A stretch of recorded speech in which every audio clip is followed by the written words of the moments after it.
Hi all, Cosmic here from Team Leviathan Gaming, and welcome back to another Set 2 spoiler review. Today is the last video that we're going to have featuring Twisted Fate and Misfortune, and the full visual spoiler is out now. Whatever key website that you go to, obviously as the official Mobalytics shill, I'm always going to promote them because they have the best deck builder and deck tracker, so it's just what I always go to. It's what I use, it's what I'd recommend. That's all that it is to it, but you know, after saying it for 6 months, people are still going to call you out for it, but hey, I like their stuff, so I'm going to keep using it.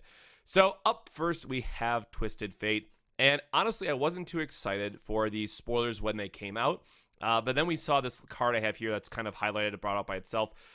Chief Mechanist Zevi. So Zevi is actually insane, and I realize that it's in PNZ, so that's why they didn't showcase it. But let's take a step back and let's talk about Twisted Fate itself, right? So it's a 4-drop 2/2, which might not sound that exciting, but on play, you get a Destiny card. And for those that don't know, it's these 3 cards over here. So blue card is basically attune plus draw 1. So that's nice. It replaces itself. You get a spell mana.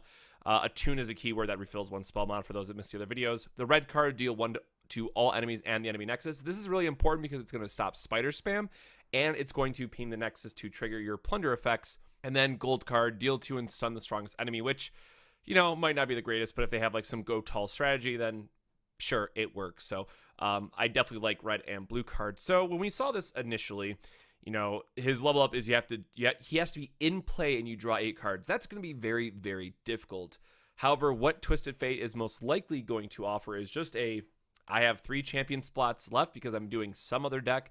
I'm already in Bilgewater because I have, you know, key cards that I need. And it's like, oh, well, I guess I'm going to play this card because it's such a good, just all around value card. And it's, you know, unfortunate it has a champion slot tied to it for that reason. But when you get it up to its 4 level up and it becomes a 3/3 with quick attack, which 3 is kind of that cutoff that you want, right? 3 attack versus 4 attack. It's really the sweet spot.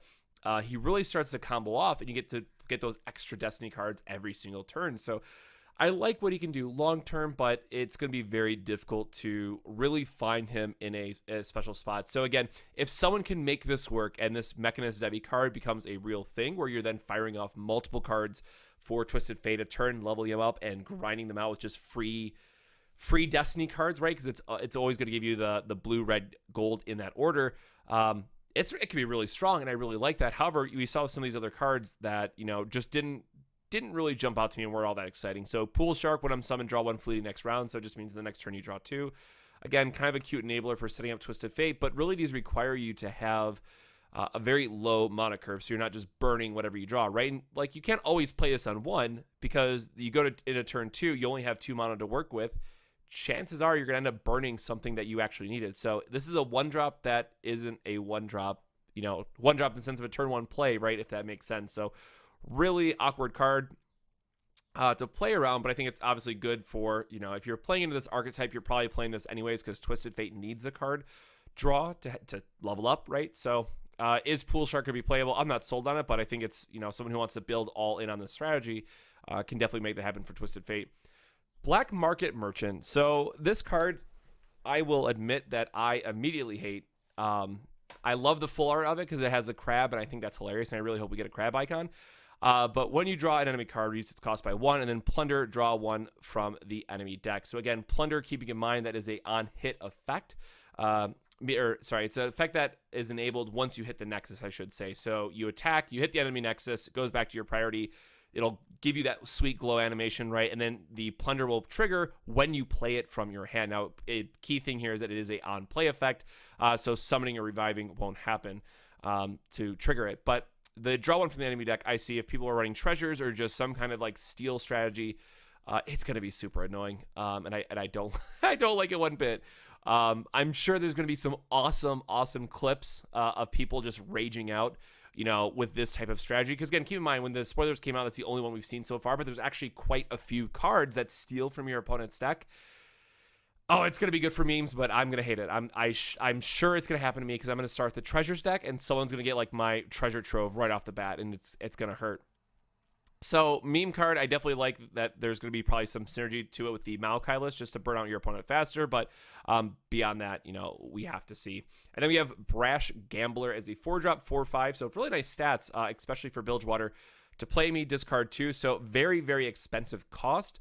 Then on attack, you're going to draw 2 fleeting. So again, really playing into this more Twisted Fate theme. And I really like both Brash Gambler and Chief Mechanist Zevi, that that first initial cost is going to be really rough, but as long as you attack once, right? 5 health is a lot. You should be able to attack once, get those 2 cards back. Yes, they're fleeting, but maybe you have some dead cards in your hand you don't care about anyways. And then on that next attack, you're getting 2 more, right? You got to pay that cost. Now, I think the best spot for this is going to be something like, what is it called? Miscall, the card that revives the unit that died that turn, right? Or just some kind of resummon effect to cheat this out into play and cheat out multiple of them where you're suddenly just drawing a bunch of cards. So maybe you want to do like more of a Shadow Isles Bilgewater build for Twisted Fate, and it's not the PNZ version, but I think that, from a general support level, I think Twisted Fate is insane.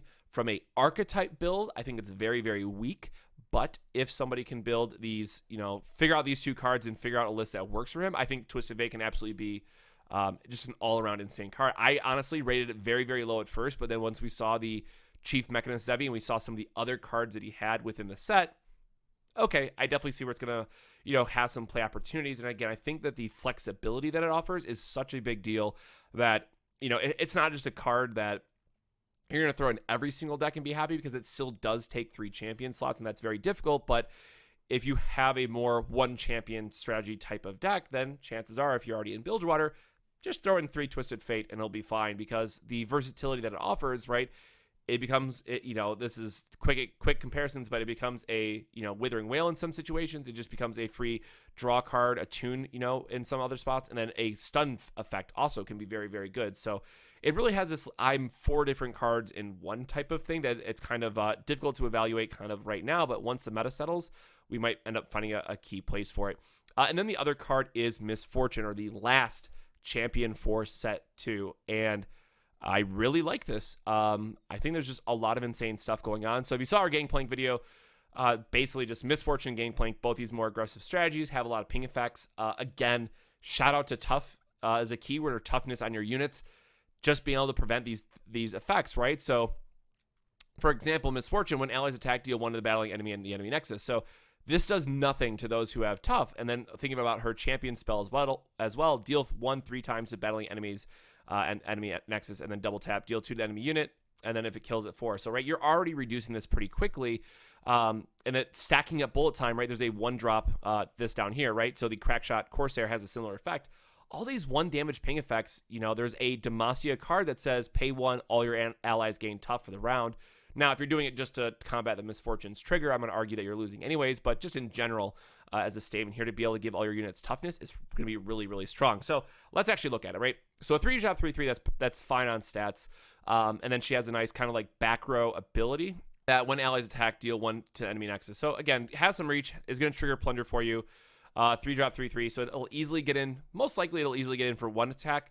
Then past that, you might have to save it. But when I've seen you attack 4 times, so kind of like Quinn, or the same issue with Quinn, I should say, is that they require this to be in play, attack multiple times, and really get the value out of it. So maybe a Misfortune Quinn deck is where I would start personally, because then again, you're in Demacia, you have like Fleet Feather Tracker, you have I forget what the bird's called, but you have Quinn that's bringing back her bird plus a spell to give you more challenger effects. So you can very easily clear the way for both Misfortune and Quinn, and I think that's kind of the direction you have to go into if you really want to make this work out. So then on her level up, right, she gains Overwhelm, which again, super relevant because that's going to help you push through that damage. Again, more aggressive strategies that we're going to have here.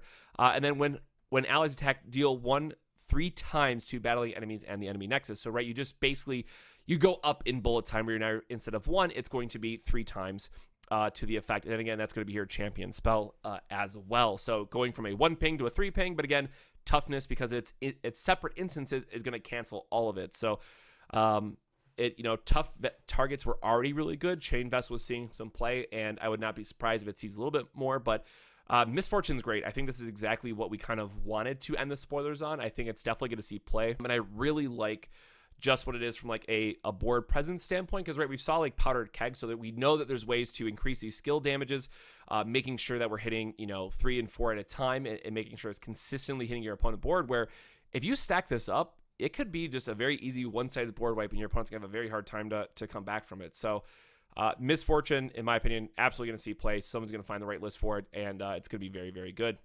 Double tap.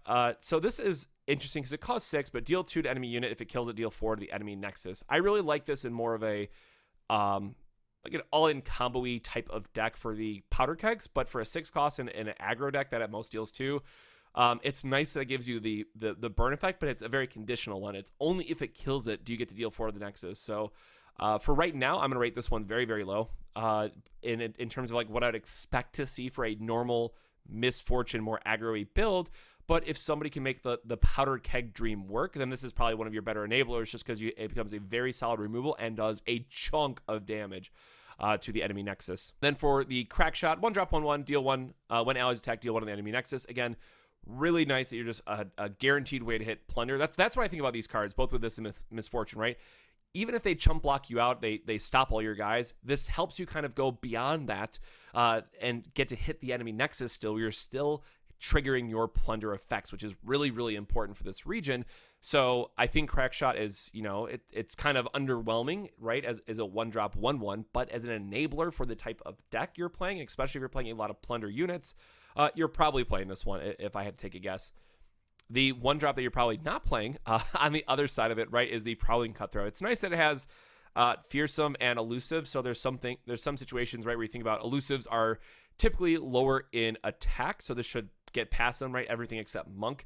But then again, Standalone or Twin Discipline, there's a lot of ways to just pump them up easily to 3 where this probably isn't doing much. So I don't think this one's going to see a lot of play. It's built into the strategy where you're trying to trigger plunder, and I get that, but I have to imagine that there's just going to be better cards. So again, going to rate this one pretty low in terms of these overall spoilers. So the Siren I love, and I've kind of already mentioned about this Quinn and Misfortune deck that just plays basically all scouts all the time. That's where I would start. And I actually do have a list put up. It's on my Mobilytic links, if I could talk. And it's also in the Discord where I put a shell together for people to try out today. But, it is a 7 cost. It's kind of expensive. It has 7 HP, which is nice for scout because it means it's, pretty easily going to be able to attack twice. But what's important to know here is that it does draw you the Misfortune, which is going to be really key, especially as it goes to late game. And then while I'm attacking, so this is the one that has a slightly different wording that it does have to attack itself. All your spells and skills deal 1 extra damage. So that means Misfortune is then, instead of doing 3 bursts of 1, is doing 3 bursts of 2. And I'm assuming that this is also going to then stack if you have multiple of them, which the game should be over at that point anyways. I don't ever expect that you're going to have 2 Sirens in play. It'd be a very weird game if you did, but 2 Sirens and a Misfortune going off just seems absolutely insane. And then kind of the last card that we have here is Make It Rain. Deal 1 to 3 different random enemies. Again, I like this for the Gangplank sort of combo-y build in terms of what you can pull off, but from just a general card standpoint, I don't like it. It's only a comment, so that's fine, but it's really going to be more in those all-in keg strategies where it's not necessarily where I want to be for a more aggressive, again, Misfortune and Quinn is kind of where I'm going to be starting type of build and going off from there. So again, there it is. That is the end of Set 2 spoilers.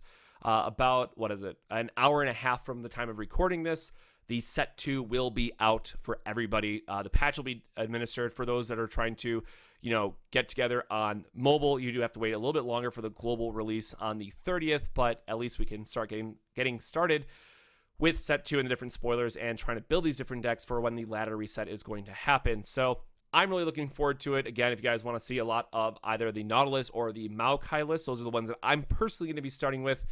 So if you want to either mill your opponent out as fast as possible or just have some crazy sea monsters, definitely make sure to catch me on Twitch at Cosmic Plays. So with that, I'm out. I hope everyone has a fantastic time with Set 2. I am super excited. I clearly need to go grab some coffee and get ready, but I think it's going to be great. Anytime you have this many new cards and a new region based on how deck building works, it's the best time to play a card game, and I really, really like it. So, when Set 1 came out, everything was new. The regions were all trying to figure out like what their key aspects were, kind of how I wanted to build with them. And this time, again, they've done it. Like, I could see a Demacia pairing with some of the Bilgewater cards. I think Shadow Isles is another natural pair for a lot of them. There's some Ionia lists that I've seen going around that have Ionia and Bilgewater. There's just so many more decks that they can, or we, I guess I should say, that we can play with, that they, being Riot, kind of are hoping that we test out. And again, keeping in mind that their goal for Set 1 was 10 different competitive decks, and they hit 26 in the first set. So I can only imagine what this next round of cards is going to do. So with that, that's all for today's and the end, I guess I should say, of Set 2 spoiler videos. I hope you would all enjoy them up to this point. Of course, if you want to see more Legends of Runeterra content in the future, don't forget to subscribe. And of course, you can always catch me Monday through Friday on Twitch at 8:30 p.m. Eastern. But with that, I'm out of here. Happy Set 2, everybody, and I'll see you next time. Cheers.